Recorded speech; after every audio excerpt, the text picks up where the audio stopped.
Halo Sobat Ekspor, punya produk keren untuk pasar Australia. Namun, sudahkah kalian yakin dengan harga produk yang kalian tentukan? Perhitungan harga yang kurang tepat dapat berisiko mengurangi keuntungan, bahkan merugikan bisnis ekspormu loh. Menentukan harga ekspor itu bukan sekedar menambah margin, namun kamu harus menghitung biaya secara teliti. Dengan harga yang tepat, produkmu bisa tetap untung, kompetitif, dan sesuai dengan standar buyer di Australia. Yuk, pelajari langkah-langkahnya bersama Kak Nesya untuk menentukan harga ekspor yang tepat dan sukses di pasar Australia. Jadi Sobat Ekspor, kenapa sih harga yang tepat itu penting? Karena harga yang tepat itu adalah kunci sukses untuk ekspor, apalagi buat di pasar Australia. Cara hitungnya ini beda banget sama pasar lokal, jadi banyak hal yang harus dipertimbangkan. Yuk langsung saja cek tipsnya biar gak salah langkah. Yang pertama, pastinya dengan menghitung biaya produksi secara menyeluruh. Pastikan semua biaya produksi ini tercatat lengkap. Mulai dari bahan baku, tenaga kerja, operasional, hingga kemasannya. Dengan ini, kamu bisa menghindari rugi, anggaran lebih rapi, dan produkmu siap memenuhi standar internasional. Ini merupakan kunci awal agar bisnismu sukses di pasar Australia loh. Yang kedua, dengan memperkirakan biaya pengiriman. Pengiriman ini salah satu komponen yang sering terlupakan, namun sangat penting hadirannya. Pastikan kamu menghitung biaya seperti memilih metode sea freight atau air freight berdasarkan kebutuhan dan biaya efisien. Yang kedua, dengan handling dan tracking. Ini biasanya untuk pengelolaan barang di pelabuhan atau di bandara. Yang ketiga, dengan menghitung biaya administrasi. Yang keempat, dengan memberikan asuransi agar buyer merasa aman dan lebih percaya. Yang kelima, dengan menghitung biaya loading dan unloading barang. Yang ketiga, dengan tambahkan biaya lain-lain.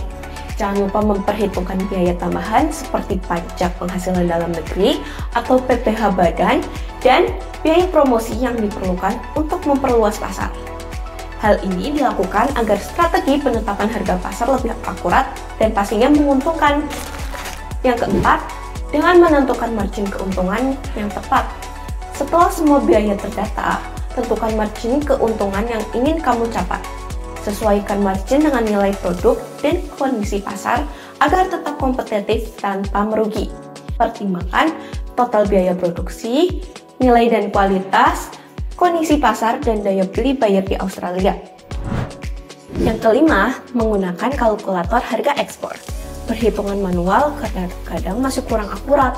Dengan alat ini, kalian bisa menghitung biaya yang lebih tepat dan menentukan harga jual yang lebih pas. Jadi, nggak cuma hemat waktu, tapi kalian juga lebih yakin kalau harga produkmu ini sudah sesuai. Yang keenam, dengan membandingkan harga pesaing. Pertama, lakukan riset pasar terlebih dahulu untuk mengetahui harga produk sejenis di Australia. Dengan begitu, kamu bisa menyesuaikan biaya agar lebih kompetitif dan bikin buyer semakin tertarik. Semangat bersaing, Sobat Ekspor! Yang ketujuh, dengan menyampaikan informasi harga dengan transparan. Buyer Australia ini sangat menghargai kejelasan. Pastikan harga dan rincian biaya ini ditulis rapi di kontrak dan dokumen ekspor ya. Selain itu, bikin buyer makin percaya dan juga mencegah kesalahpahaman yang nggak perlu. Yang kedelapan, dengan evaluasi dan pantau harga secara berkala. Harga pasar itu sebenarnya dinamis banget. Pastiin kalian ini selalu siaga memantau biaya produksi, pengiriman, dan tren pasar ini secara berkala atau setiap beberapa bulan sekali, agar kamu ini bisa menyesuaikan harga sesuai dengan kondisi terkini dan untung terus pastinya. Gimana? Mudah kan? Tunggu apa lagi? Saatnya menerapkan langkah-langkah tersebut agar bisnis ekspormu semakin lancar. Yuk, segera mulai dan siapkan produk ekspormu untuk menembus pasar Australia. Hindari kerugian dan maksimalkan keuntunganmu. Tetap semangat dan salam ekspor.